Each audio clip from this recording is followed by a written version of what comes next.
Okay, so we're looking at chapter 6 now, moving on.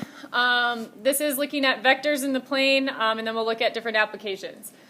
Today we're simply looking at some arithmetic properties of vectors. We're looking at what the magnitude means. We need to be able to represent the direction of a given vector using either a unit vector or a direction angle. And you also are going to use vectors to solve some application problems. All right? Okay, so first we're just looking at what is a two-dimensional vector. A two-dimensional vector is basically a directed line segment. So if you're looking at this, you've got, a tail end and you've got a head end where it's going. The vector itself will usually represent by either a V or a U, and actually I should have put a V there because the U is kind of reserved for a very special vector, so let me, right over the top of that, it would be better for me to use a V for vector. The vector notation, though, is such that if you have a vector that's at the 0, 0, that the tail is, and then it goes out to the head, and the head goes to a specific point. May or may not be in the first quadrant. That's just where this one happened to go, given by a coordinate point. You notate a vector. It looks like the coordinate point. The only difference is that you have these kind of pointy brackets instead of curved or rounded parentheses. So what this notation tells you with the points is that this is a vector, and it's the vector that attaches from the origin out to what that point would be.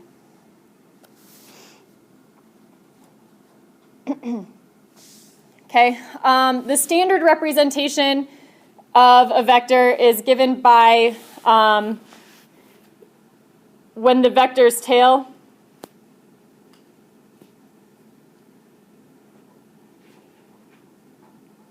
is at the origin.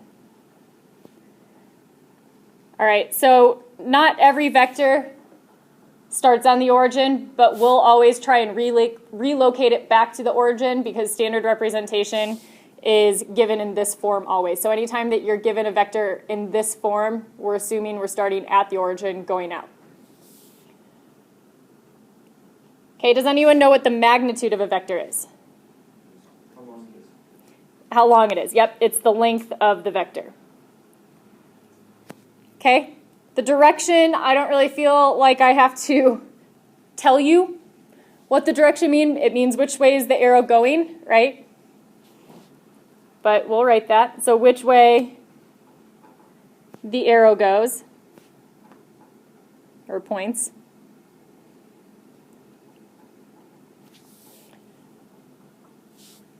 Okay, and a zero vector is one that has no magnitude. Basically, it's just a point.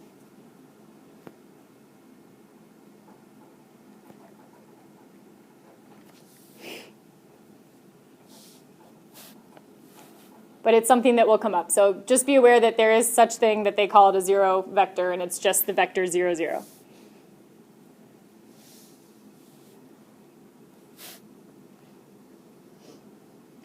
Any questions about what a vector looks like, how we represent it in component form, and what I mean by standard representation, magnitude, or direction? Okay. So the head minus tail rule says that if you have a vector that's not already on the origin, then you can relocate it back to the origin just by doing the head minus the tail. So that's taking the points that are on the head and subtracting them from the points that are on the tail.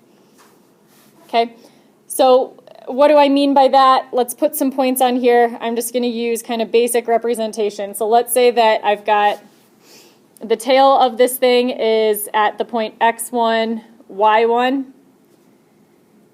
And the tail of this thing, or the head of this thing, is at x2, y2.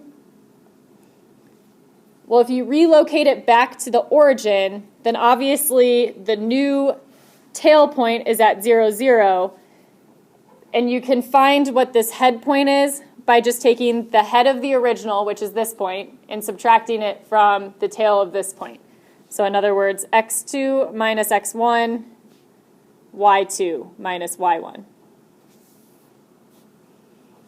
That will make it so that you can take any vector and relocate it back. Something else I'm going to talk about while I'm on this screen is that two vectors are considered to be equivalent if they have the same direction and the same magnitude. So while these are located in different spaces, they have the same length, right? And they have the same exact direction as far as the arrow. So what we'll always want to do when we're doing computations with vectors is take anything that's not already at the origin, move it down to the origin so that we can use all of the rules that I'm about to teach you. Any questions on that? Yeah. How do we know if they're the same? We'll get there.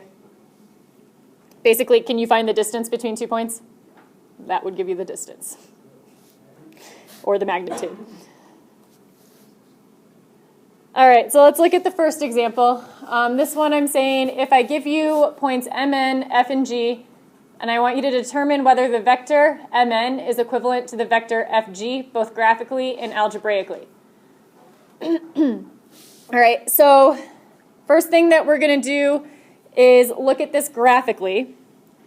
So I'm going to sketch these points on a coordinate plane. I wonder if I can, let me try something really fast. If it doesn't work, I'll be taking it away. Yep, shoot. I thought maybe I could make that be my background. I can't. Okay, so there we go. All right, so I'm just going to kind of do my best to sketch this on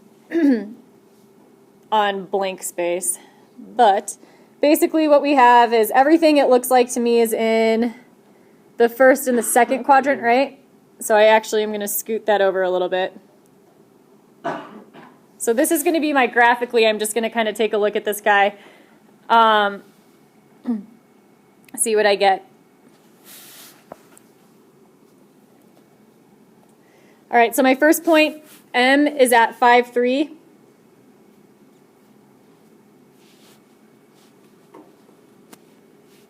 So I'm starting my vector right there, and then I'm going to N, which is going to be 8, 2. Which is about right there. So my line, or my vector looks like this.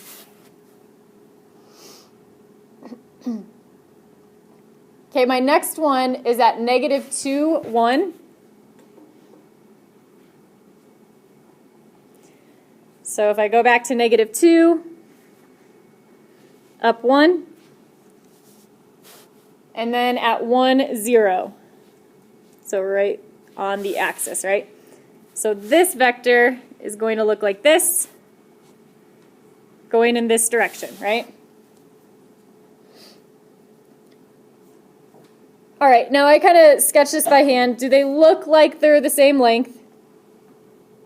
About. And you can count, you guys. The easiest way to do this graphically is just to count out the slope. So on the very top one, I went down 1 and over 3, right? For this one, I went down 1, and did I go over 3? Yeah? So are those actually the same exact direction and distance? If I counted exactly the same vertical and horizontal distance? Yeah. And the main thing is to look at is that the arrows are going in the same direction. So what would have made this tricky is if I had switched the arrow on this one to be pointing this way instead, then these would not actually be equivalent because they wouldn't have the same direction, right? So the arrows have to go in the same way for them to be equivalent. So that's kind of a graphical check on this you can do. If you wanted to do this algebraically, how would you check to see if the two things have the same magnitude?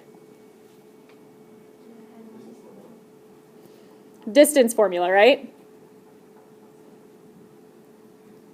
Or you could even do, because you'll notice that we've got right triangles on this thing, right? So you could do, I mean, it is the distance formula, but you can simplify your work. You have a 1 and a 3, so can't you just do Pythagorean theorem on that?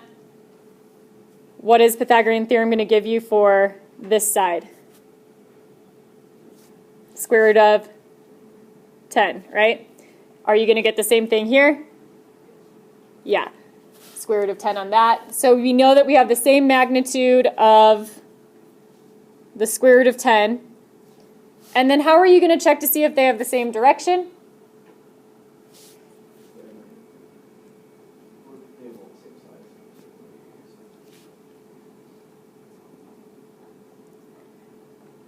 To check to see if they have the same direction, what I would do is check their slopes. Right? If they have the same exact slope, that's going to give them the same exact direction. What you do want to do is check where the arrow ends, though. We're going to have to do that as well, right? But same direction, you can kind of check that by seeing if they have the same slope. So if I look at the slope of MN, and I'm going to start with my head, and I'm going to subtract off my tail. So I'm going to start with 2 minus 3 all over 8 minus 5 equals negative 1 all over 3. So that's what I want my other slope to equal exactly, right? So my other slope is M of FG. If I did that, I would have, again, you have to start on the head and on the tail. So 0 minus 1 all over 1 minus a negative, which would be plus 2. Again, that gives you a negative 1/3. So this helps us see that we've got the same direction because they have the same slope. Check to see if your arrows end on the same point. So in other words, my tail here, you can see, was on the point that was more to the right because of the x value. I have a bigger x value, right? And same thing here. My arrow is on the point that's more to the right because of the way that I listed those vectors. So again, that's okay too. So that's enough to show that these are equivalent vectors because they have the same exact length, they have the same slope, and the arrow is on like the same exact right side. Any questions on that?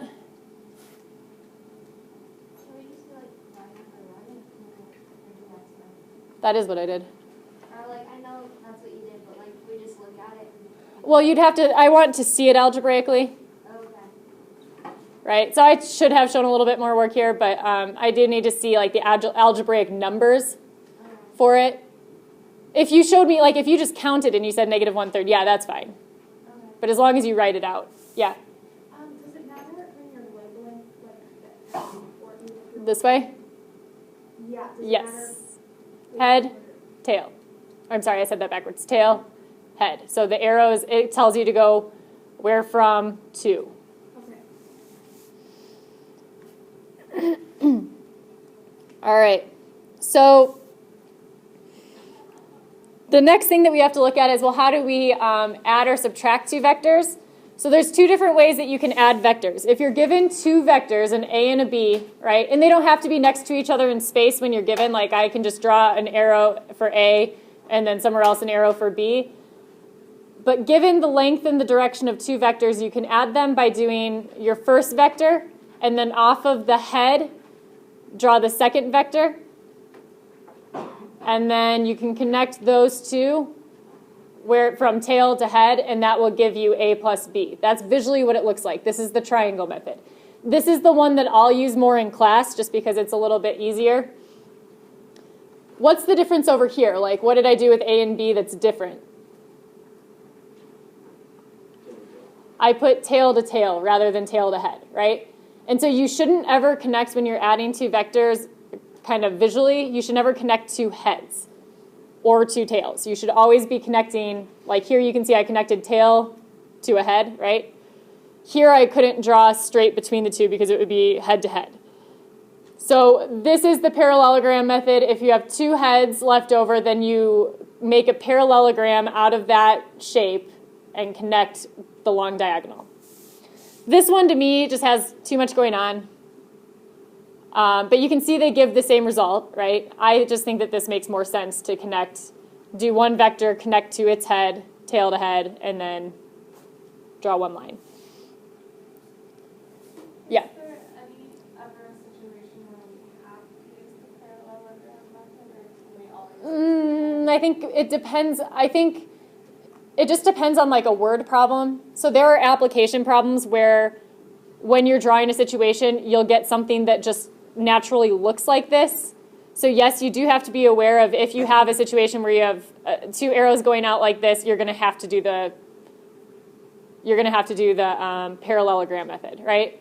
So I like this better if you're just given two vectors to add, but you will get word problems where you're going to have to be ready to use this if you have to. Does that make sense? Algebraically, life is way easier. If you have two vectors given to you in component form, you literally add the like components. So A plus C and B plus D. Done.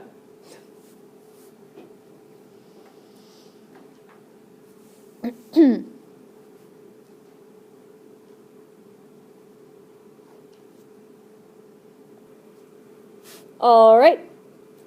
So another way that you'll get vectors is, well, what if I want you to subtract two vectors? It's the same kind of idea as with adding. The only difference is that you want to think of subtraction. So if you have A minus B, you still think of it as a sum, except for you change it to A plus a negative B. And the negative, what do you think that does to a vector? Changes the direction, right? So if I want you to do A minus B, what you can do, and this is notice I use the parallelogram method here, you don't have to. But I took A, and rather than putting on regular B, I just switched B's direction and made a parallelogram that way, and then here's my resultant. And notice that the resultant is what we call a vector sum. So if I ask you for a resultant, that's what I'm asking for, is the sum or the difference. You could have also done on this one, and let me just do it so you can see. You could have done your vector A, right? Let me give it its arrow. Vector A, and then instead of connecting tail to tail, you could have done your negative B off of the head of the other one, right? So here's A, negative B, rather than connecting it at the other tail, you can connect it at the head, and then this would be the triangle method. So you would finish it out just by doing that. Notice that it gives you the same result, right?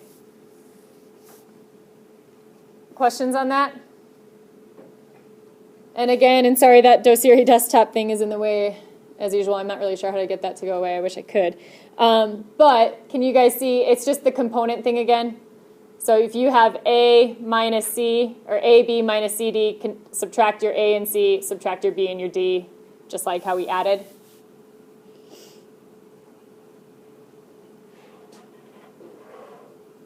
Questions on that? Okay. So finally we have the scale product of a vector. So for this one, it's if I have a number, a real number, not another vector. So multiplying two vectors is not as straightforward as adding, subtracting, and multiplying by a number. We're going to do that another day. But if you just are taking like 3 times a vector or whatever, what that does is it just changes the length of your vector.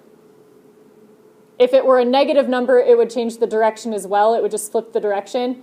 But this is just going to change the length. So in other words, if you have a vector u, and I want you to find 2u, that's just doubling the distance, right? 3/2 u would be doing 1.5 of the distance. A half of u would be taking half the distance. And here's that example of if it was a negative 2u, you would double the distance and you would switch the arrow to the other side.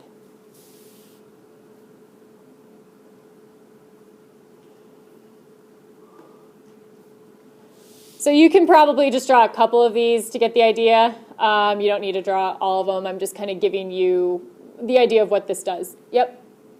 So then why is it that when you multiply two vectors, you get a scalar? I'm sorry, what? Why is it that when you multiply vector times vector, why do you get a scalar? I am still not So understanding. when you multiply two vectors, why do you get a scalar then? Why do you get a scalar? We'll cover that on the day that we get there. Can we wait until we're not doing multiplying vectors today. Today we're just looking at if I take a real number, what does it do? It lengthens it. We're just talking about adding, subtracting. We're going to do that in the next lesson. All right. All right. as far as taking a scalar, you get A times B, right? K times A, K times B, you're done. Just like with the adding and subtracting.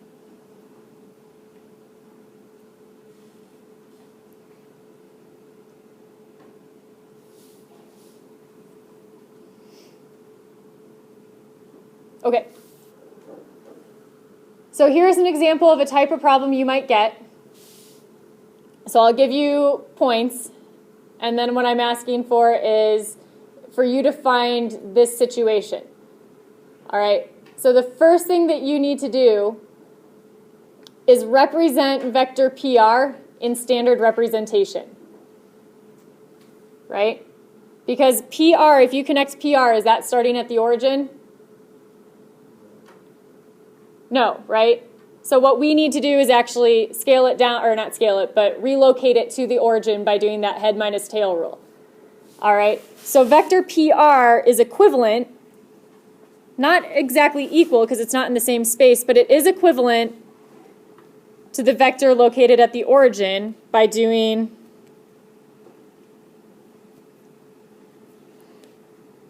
the head, which, what is the head if I have my arrow over R? Is P or R the head? R is the head. So the head is the one with the arrow over the top. So I'm going to start, remember the rule is heads minus tails.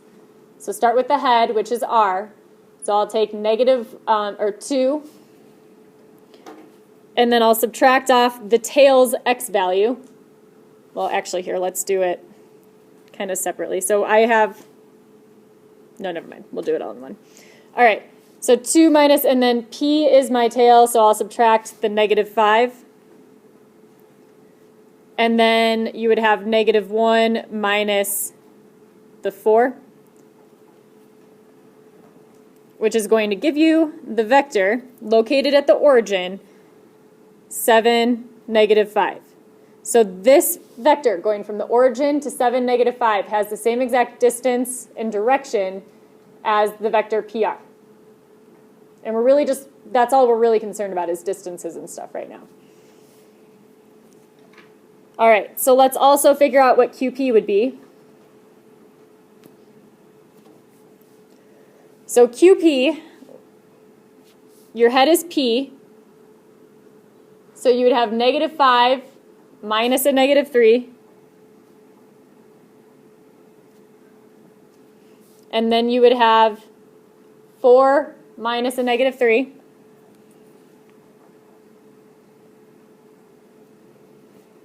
which would give you the vector negative 5 plus 3, which is negative 2, and then negative 4 plus 3, which is 7.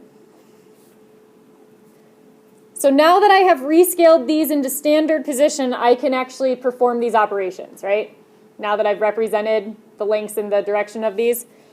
So if I'm going to try and find the square root of 2 times the vector PR, that's going to be the square root of 2 times 7, negative 5, and then plus the vector QP, which is negative 2, 7. And I've relocated them to be at the same origin, which is important. All right, so the first thing I'm going to do is take this negative 2, the scalar, and multiply it in. So I'm going to have 7 negative square root of 2 and negative 5 square root of 2. And then on my next step, I'll combine the x components and the y components. Notice that when you have square roots, can you combine that? Or do I have to leave it like this, right? That's as good as that's going to get. And for these last two, rather than writing negative 5 square root of 2 plus 7, I'm going to write that as 7 minus 5 square root of 2, just because it's a better order. Still is the same thing. And that would be your answer. Are there any questions on how we did that problem? So what exactly did we find? You found what the vector would be from the origin. So if you have to picture, you're taking these two vectors. This is scaling it by the square root of 2, right? So it's growing a little bit. And then you're adding it to the vector QP. But these are two vectors that are in random spaces. what you're doing is adding the lengths and the directions of them. So we don't really care about where they are in the coordinate plane. That's why we relocate them to the origin, right? So what you did here was you figured out where those would be at the origin. So 7, -5 is going to be kind of like this, right? And then -2, 7 is going to be something like this. Yeah? If you were to add those two vectors, now you're picturing making that parallelogram. Well, first we have to scale one, right? So let me backtrack.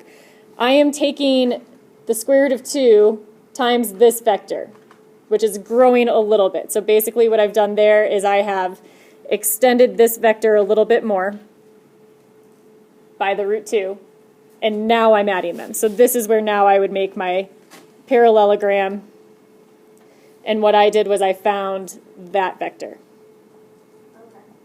Does that make sense? Yeah. Okay. All right.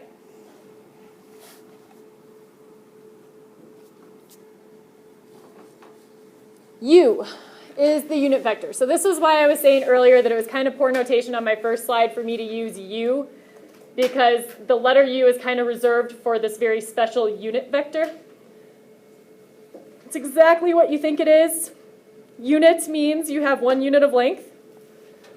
Notice that I've used this notation here, so this is something that's new to you guys as well. When you put absolute values around a vector, it means to find the magnitude of that vector, the length. So if you see absolute values around a vector, that's what I'm looking for. This statement right here says the magnitude of U is equal to 1. The length of U is equal to 1.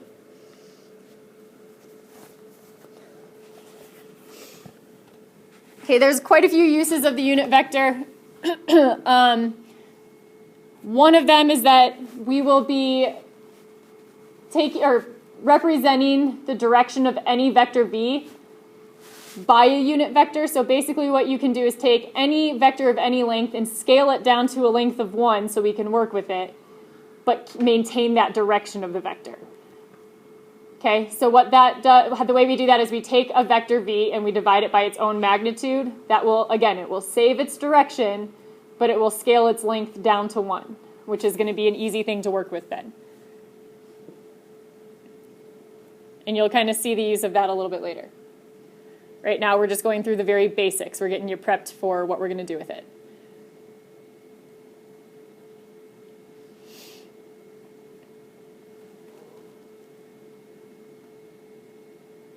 Another thing that we do with unit vectors, and you can see, oops, sorry, I did not mean to do that.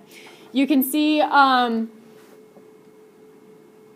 I've got 2 special unit vectors, I and j. These are 2 special letters. Anytime you see I is representing a horizontal vector of the length 1. So in other words, it would be if I just had 1 unit in the horizontal direction. All right?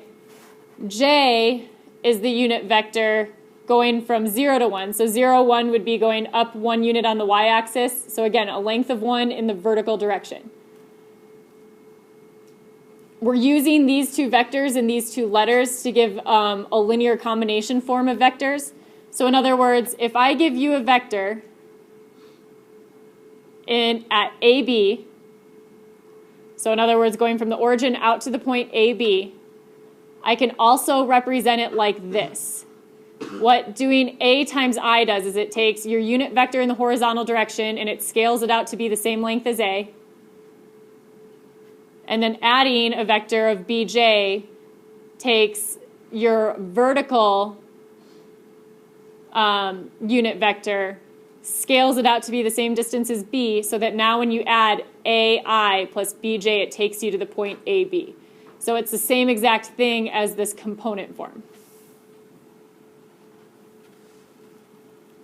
So be ready to work with both representations of vectors, whether it's component form or the linear combination form.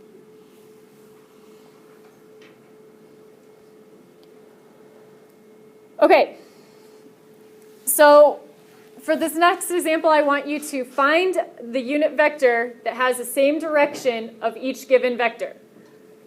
So remember that I said that you can take any given vector and represent it as a unit vector in the same direction just by doing the vector divided by its magnitude. Very good. So I can represent this as a unit vector. Whoops, sorry. As a unit vector by taking the vector itself over the magnitude, which remember is our absolute value sign when it comes to vectors. Okay? Now remember, we are assuming that this thing right here, when it's in this form, we're assuming that the other point is at the origin, right? So can't you form a right triangle with a horizontal distance of 3 and a vertical distance of 7 that way? Isn't that what's happening? Right?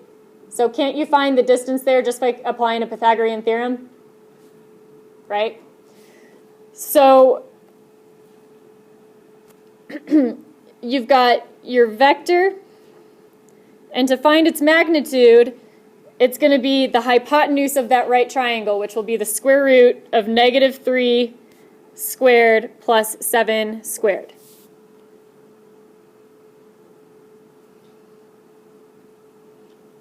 Does anyone have any questions about why I can do that Pythagorean theorem there to find the distance? Okay. So now I get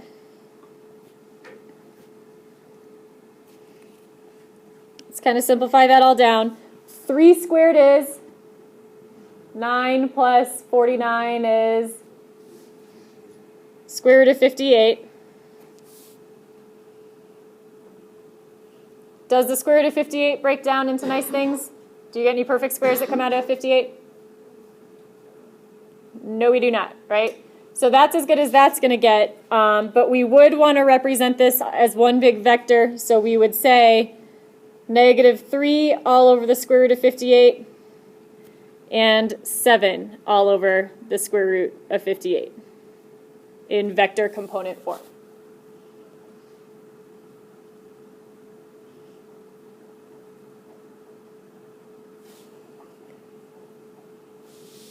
Okay, what's the only thing that I have to do to change this one?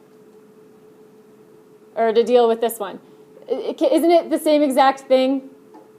Right? Your x value is technically 5 and your y value is technically 4, right? And you can keep it in linear combination form as well, so let's just take a look at what that would be. Or you can put it in component form, take a look at what the problem's asking for. I did not mean to erase all of that, but that's okay. So again, the unit vector is given by taking the vector that you're given and dividing it by the magnitude. And then this is, again, it's just the Pythagorean theorem with your x and your y distances. So this is going to be the square root of 5 squared plus 4 squared.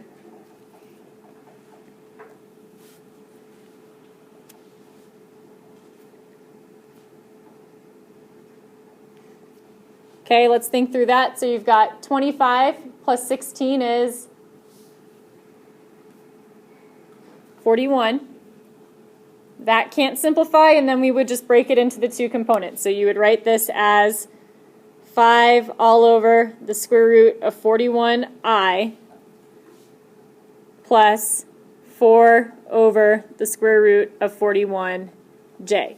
And these, I don't care if you rationalize these because you don't have anything else in the denominator, so it's really not going to make it look any better. What would this look like in component form? What would this be equivalent to in this form?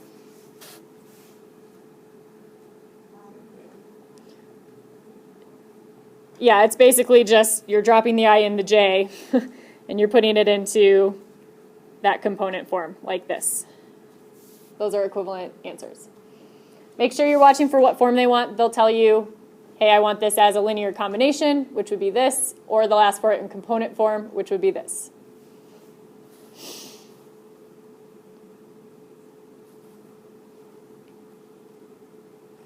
Questions on finding a unit vector with the same direction? What calculations we do for that? Okay. So now we're looking at the horizontal and vertical components.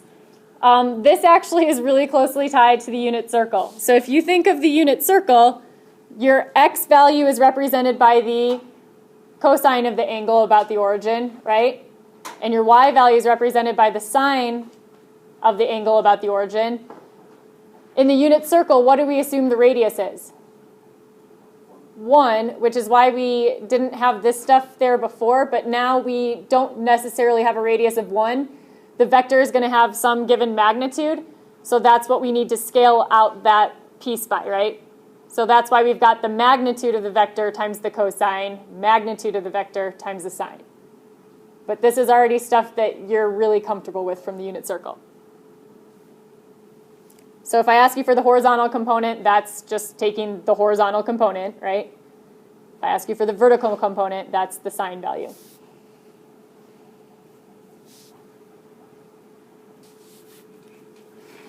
All right.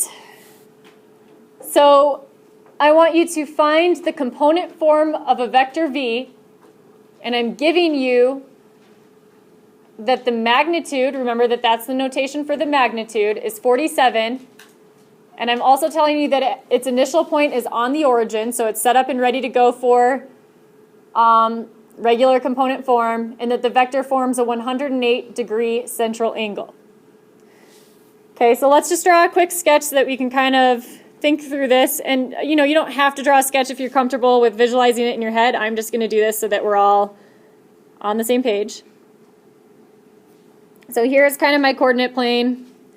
I know that my vector is forming a 108-degree angle, which means it's just slightly over 90 degrees, right? Oops, that wasn't really a very good vector. Well, I just did the same exact thing, so we're going to deal with it. Okay. How did I get that? I measured out from the positive x-axis, just the way we measure an angle in the unit circle, 108 degrees. And then, what length is it? 47, right? So that's the vector that we're looking at. And I need to put that in component form. So remember, component form is the form that looks like this. And how do we find the x-coordinate?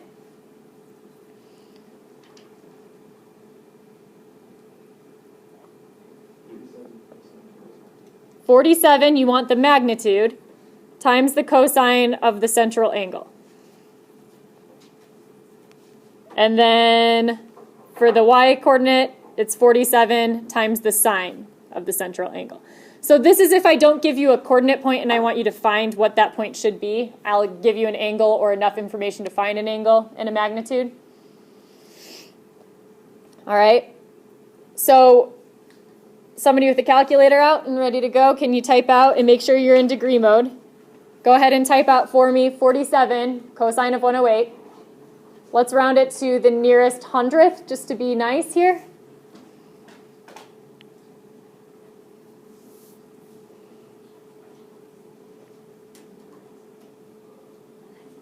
Can somebody give me an answer?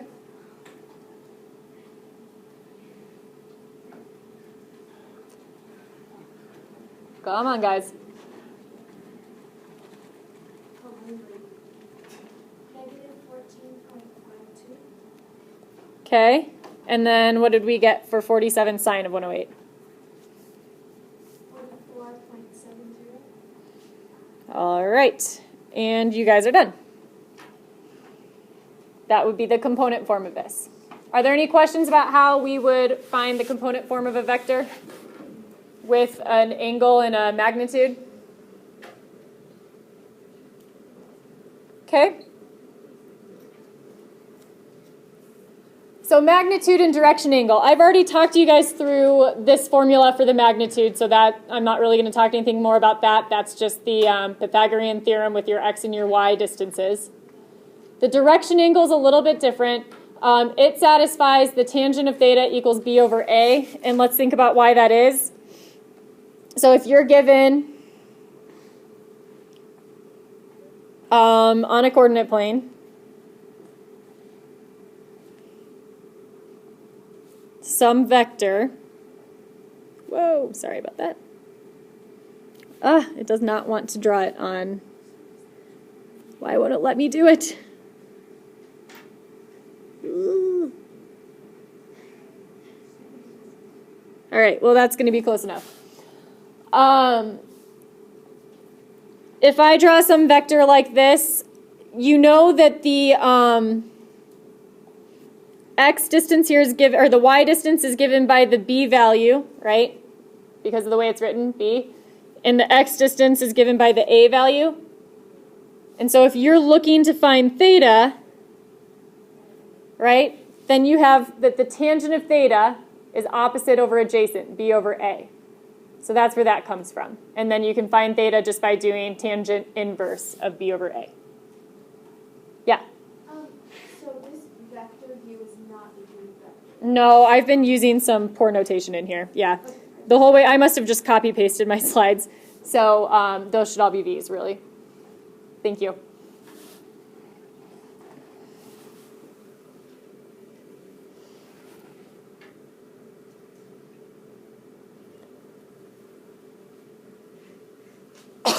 Any questions about what we're doing with the direction angle there?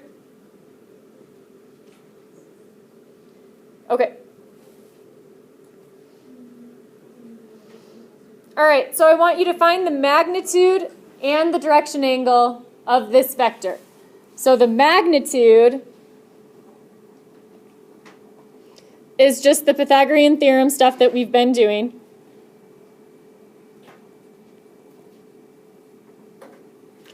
So the magnitude would be the square root of -5 squared plus 4 squared, which is actually really similar to one we just did a couple slides back, which is 25 plus 16, square root of 41.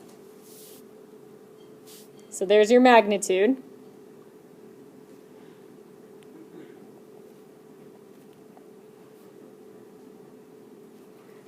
And then we also have, we want to find the direction angle theta.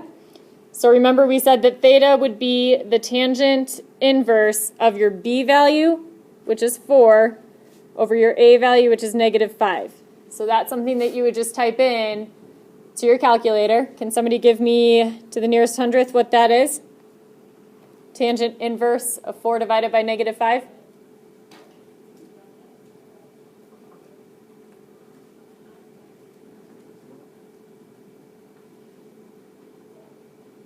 Christian, can you tell me what it is? -38.6. Negative what? 38? .7? All right. So negative 38.7 degrees, and that is your direction angle.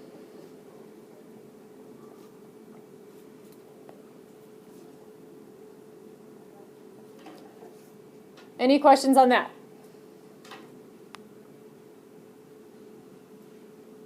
Shane? So what exactly does the direction angle represent? Because if you're going -38 degrees, how are you getting to -5, 4? Maybe I'm just thinking about it the wrong way. Nope, that doesn't sound right to me. So wait, -5, 4, -5 up 4, right? Yeah, something's wrong with that.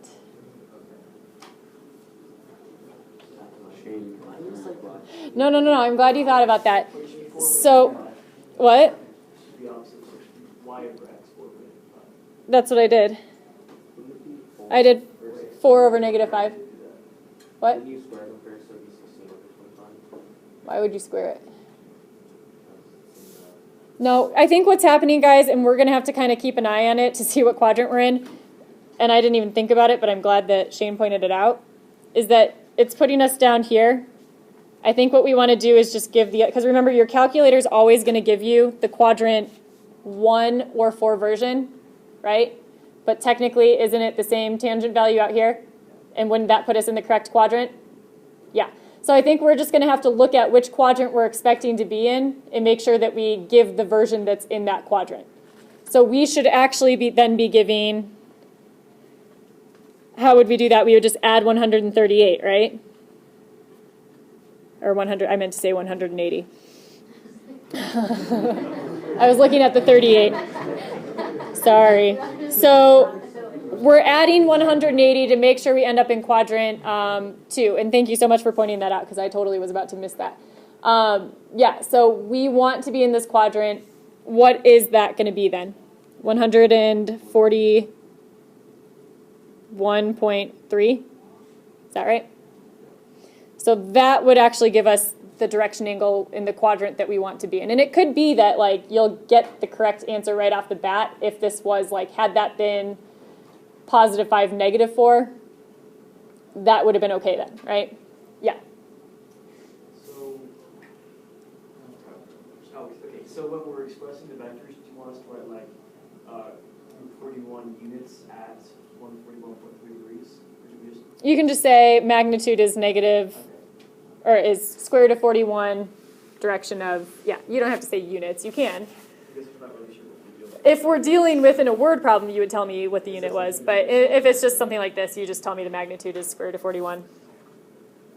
All right, good question from Shane, and I'm glad we caught that. Any other questions? All right. So, similar type of problem, and actually this one's 1,000 times easier if you know how to interpret the problem. Notice that this is given to you in linear form, but if you were to write this, let's just say that you were to write it in component form. How would you write this in component form? What would be your x component? 7 cosine of 135, right? And your y component would be? Notice that that 7 has to go into both of these guys. So 7 sine of 135, right? You don't actually have to do any work, because based on what we know about this form, when it's in the cosine and sine, do you already know what the magnitude is? You should. What is it? Yeah, remember that this is in good form where when you have the cosine and sine in there, it should be the magnitude times the cosine of the direction angle. So what is the direction angle? Yep. So that one looks nastier, but it's actually a lot easier if you know how to interpret it. Any questions on that one?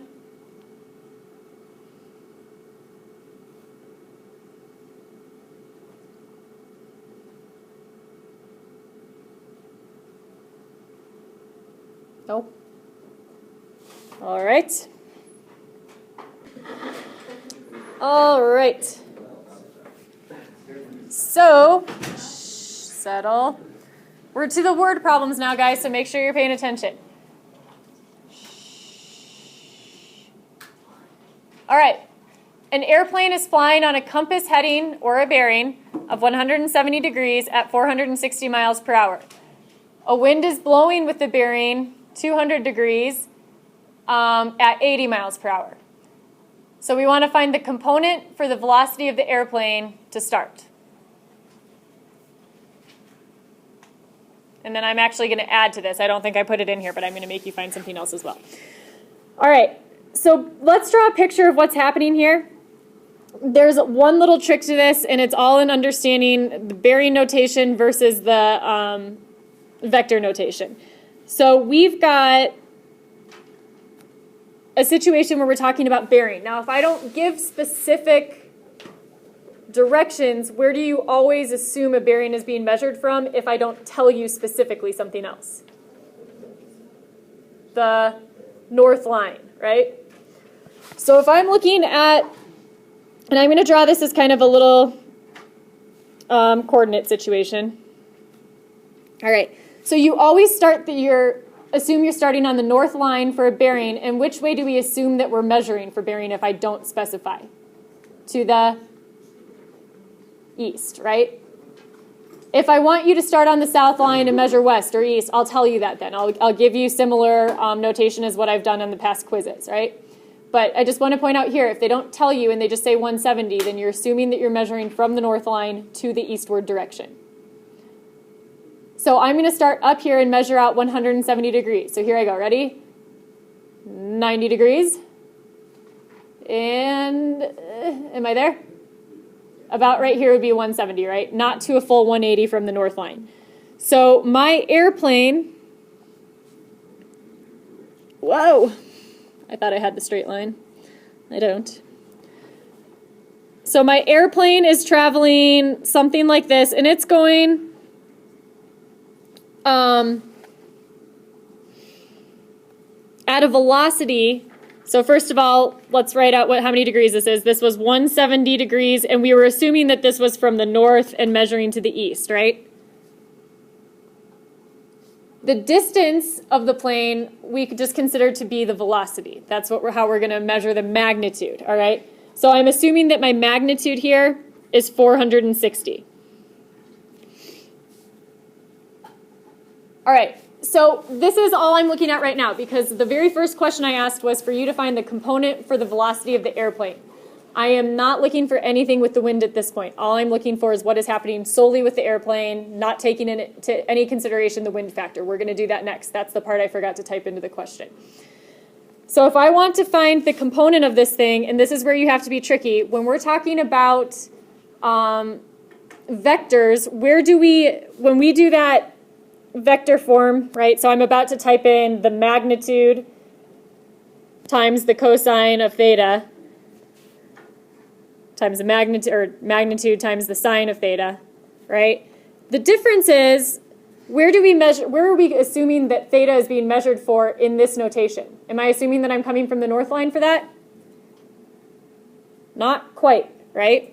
Theta is always considered to be measured from the vertical or the horizontal positive axis. So I have to re-represent that 170 from here instead. So basically that's just going to be 170 minus my quadrant 1, which is 90 degrees, right? Which is 80 degrees. That is going to be the theta that I'm plugging in down here because in vector form, we're assuming we're measuring from the horizontal. So yes, you're drawing the picture from the northeast, but then once you've got the picture drawn, you need to re-image your brain so that you're coming from this line instead. Yes? Because can we just use like the y-axis and switch anything by the sine to find the x and the cosine? No, please don't do that. Can we do that? No.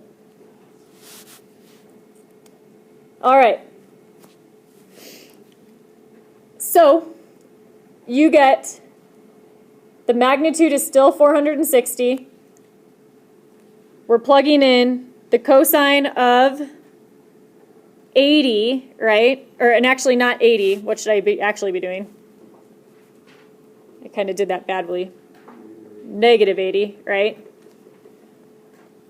And then 460 sine of negative 80 again. There's your vector. You guys can type that in on your calculators, find the decimals, yada yada.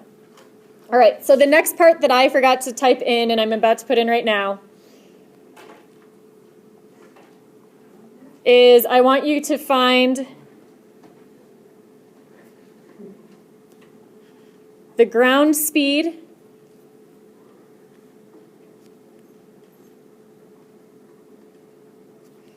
is what they call it, and direction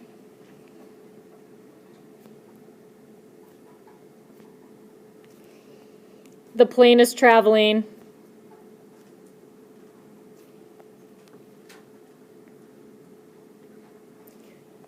with the wind. So taking into consideration the wind.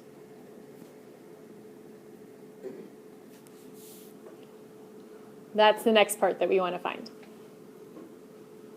All right, so let's put in our vector that represents the wind, and basically all that you have to do is add the two vectors together. All right, so first let's figure out where is that wind vector going to be.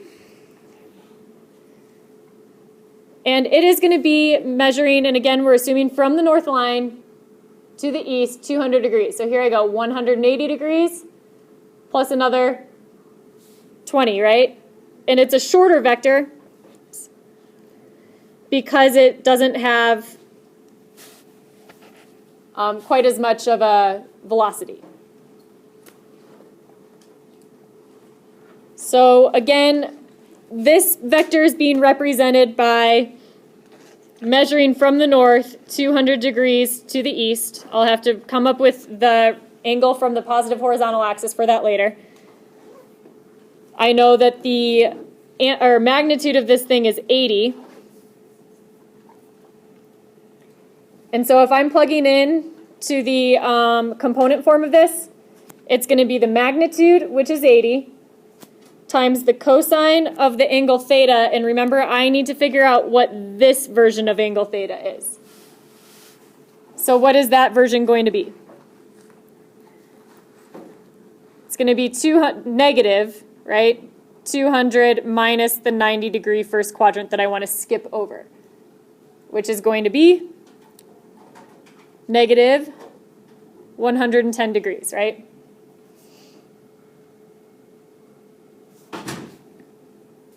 So that's what I'm plugging into this component form down here. So negative 110, and then I also am going to have 80 times the sine of negative 110 ending that vector.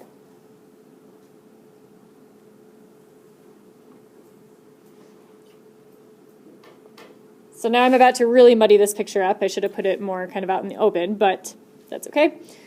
The ground speed of this airplane is the addition of these two vectors. So what you can do is kind of picture if you were to, and give me 1 second to see if I can figure some things out on this, and I don't think I can. All right. If you were to imagine, so this would be one of the situations where you would have to do the parallelogram method, right? So we're picturing, drawing a little parallelogram out of these two vectors. Where would it take us? Da, da, da, da, da.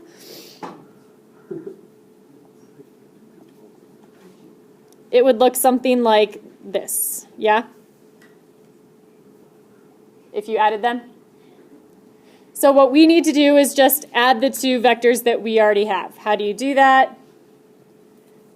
You literally add the x components and the y components. So it's going to look like 460 cosine of negative 80 plus 80 cosine of negative 110. So that was adding the two x components. And now we're going to add the two y components, and then we'll be done. So that was 460 sine of negative 110, or negative 80, plus, and then 80 sine of negative 110. I know I'm kind of off the screen, but there's your vector. I got a little sloppy at the end there, sorry guys. You would punch that into your calculator, so you'd find your x component by just typing all of that in. Give me a rounded value, type all that in for the y, give me a rounded value for that. Any questions on that? And how to take into consideration the wind velocity. So again, it's actually pretty simple. You just find your components for the wind, or airplane, find your components for the wind, add them together. The trick again is re-imaging the angles that you're given out of bearing into vector form. So that's kind of the trick, is making sure that you're subtracting off that quadrant 1 business. All right. Yeah. All right. One more problem, guys. Bear with me, and then I'll give you some review time. Shh. All right. In a warehouse box, or in a warehouse, a box is being pushed up a 15-degree incline. So what does this look like? You've got a horizontal plane that we're coming off of, and we're pushing a box up a 15-degree incline. Shh. Shane. Okay. Here's our box. Somebody is pushing it upwards.